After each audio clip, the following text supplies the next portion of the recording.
Graham. Some time ago, I think it's been almost 2 years now, when we first started doing our series on famous turquoise mines, we did one on Bisbee. And Bisbee is so well known, and in fact, if you ask many people what is their favorite turquoise, many are going to say Bisbee, and there's good reason for that. In that video, we talked a little bit about the history, and we showed some examples of the different looks from Bisbee. In this Bisbee Part 2 video, I'd like to talk a little bit more about the geology at Bisbee. The area at Bisbee is, I've been told, one of the most highly mineralized areas in the world. And this really came about because of a coming together of two tectonic plates. This would have been several million years ago and really created the environment for lots of mineralization. And we know at Bisbee, in addition to turquoise, there was malachite, chrysocolla, azurite. Many different beautiful mineral specimens have come out of that area. When I was doing research for Turquoise in America Part 2, 1910 to 1990, I was in Bisbee and I was fortunate to interview Richard Graham. And Richard Graham has such a fascinating history. He went to work in the mines as a very young man, as a teenager, and he was working, this was still when they were underground mining. So he had hands-on experience as a miner. And then he went on and earned his geology degree at University of Arizona. And then he eventually became in charge of the mining at the lavender pit when that extraction was first started. And when I was interviewing him, at the end of the interview, my head's kind of swimming with all this information because the geology stuff very quickly gets past me. But I was appreciating it so much, and he had this slideshow and this whole presentation. And at the end, he said, you can have the whole presentation, you can publish it, you can do whatever you want with it. So what a blessing, and thank you very much, Mr. Graham, for that. This very special gift that you gave to the readers of Turquoise in America. And I'd encourage those of you who do have an interest in geology to get your copy of Turquoise in America Part 2, and in the appendix, you'll find this wonderful article with these beautiful photos about the geology of turquoise. I'd like to read a little bit from that. And here we have Turquoise in America Part 2, 1910 to 1990. And in fact, well, no, I was going to say we're looking at some beautiful Bisbee, but this is some beautiful Lone Mountain. So let's start here.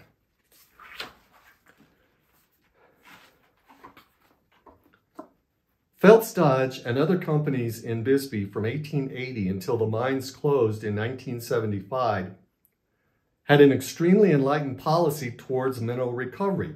Bisbee is world famous for its spectacular copper carbonates and other copper minerals. And with the visionary management that Phelps Dodge had, they assured, often at great expense, that these things were not just saved, but distributed. They allowed the miners to freely collect the minerals they found underground and take them home as long as they did not put their safety at jeopardy or ignore other jobs. An extremely enlightened position that lasted almost 100 years.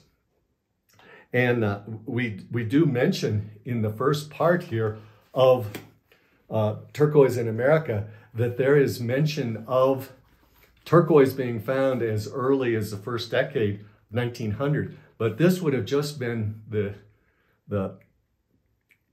ancillary incidents of miners finding some turquoise. And what we mostly know about turquoise discovery there has come from the period when, early 50s, when the lavender pit was open. We're going to hear about that. I worked as a miner for 14 years and then completed my degree at the University of Arizona and became in charge of geology and, perhaps equally important, all mineral recovery at Bisbee with the exception of turquoise. Turquoise was excluded from this very benign policy. If we look at the underground operation, the miner has an area that's 8 feet high and 6 feet square that he has to worry about on his shift. And he has full control over everything around him. He's operating all equipment, and if the ground is unstable, he supports it before he begins any mineral collecting. In the lavender pit, it's a completely different world. Here you had very large equipment working, equipment from which an operator could not see a person on the ground. The single unit to contain the turquoise was highly unstable, extremely weak, and subject to collapse without any notice. The shovel operators were keenly aware of this and always made sure they were keeping the banks nice and trimmed. Here you had an environment that was absolutely unsafe for anybody to be out on foot, and getting near the banks was really a risk. So I want to go on here a little bit. We're going to take a look at some photos. And boy, this is so rare to have this, and they're all in this article, and you can see all these photos. But the first photos we see from 1953, and this was very early when the lavender pit was opened up. So we see our first photo here. Turquoise from the lavender pit was found only in the glance conglomerate on the east wall of the pit. And as we got deeper, the benches began to slide. The photo shown here is just about the time the turquoise was being discovered. At the surface, the stuff was just crappy and nobody wanted it. Most people thought it was just a low-grade chrysocolla. It had badly fractured and was pale. If you look on the left, and we see this in this photo, you will see that the benches are just about non-existent, while those to the right are marked and well-defined. And that will indicate a contact between the Naco limestone and the glance conglomerate. Then we see in this next photo, now we're in 1967, and you can see how much deeper the pit has gone at that time. If you look further to the left, you see some gray material that was essential to pour over the glance conglomerate to stabilize it, to bring it to the angle of repose so it would not collapse into the pit bottom. And we see this example here where the benches that they were using to dig deeper and deeper and to pull the face away so you would have safety so it wouldn't all fall in as you were down in the pit mining the copper. You see here in this one area where the turquoise was found that it was very unstable. It says here, the benches are 50 feet high on average. The glance conglomerate is Cretaceous, that's 145 million years ago, to 65 million years ago.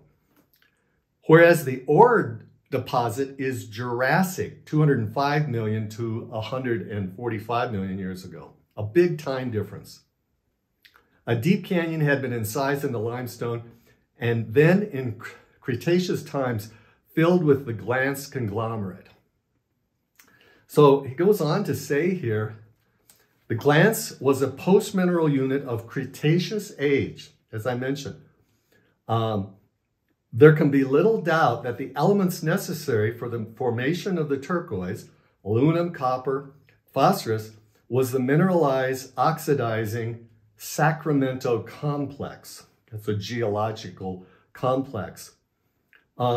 This would indicate an age of less than 17 million years ago. Indeed, it may be younger, as much as the supergene activity appears to be quite recent, less than 1 million years ago. So as you can see, Mr. Graham really gets into depth about the geology. So if you're a geology buff about turquoise, really encourage you to read this article about turquoise at Bisbee. So we've seen these photos of the pit and the glance conglomerate. Now let's take a look at some actual turquoise.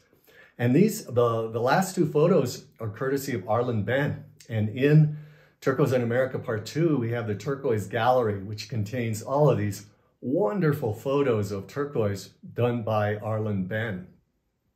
And in the first one, we see a nugget necklace. This is over 2 pounds of turquoise in this nugget necklace, and you can really see how the nuggets formed. Then in the final photo, we see here, in my mind, the highest grade of gem grade Bisbee web, which right now is just so difficult to find.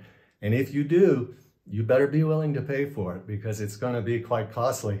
But again, where else are you going to find it? So I hope you've enjoyed Bisbee Turquoise Part 2, where we've had a chance to listen to Richard Graham and learn a little bit about the geology of turquoise at Bisbee.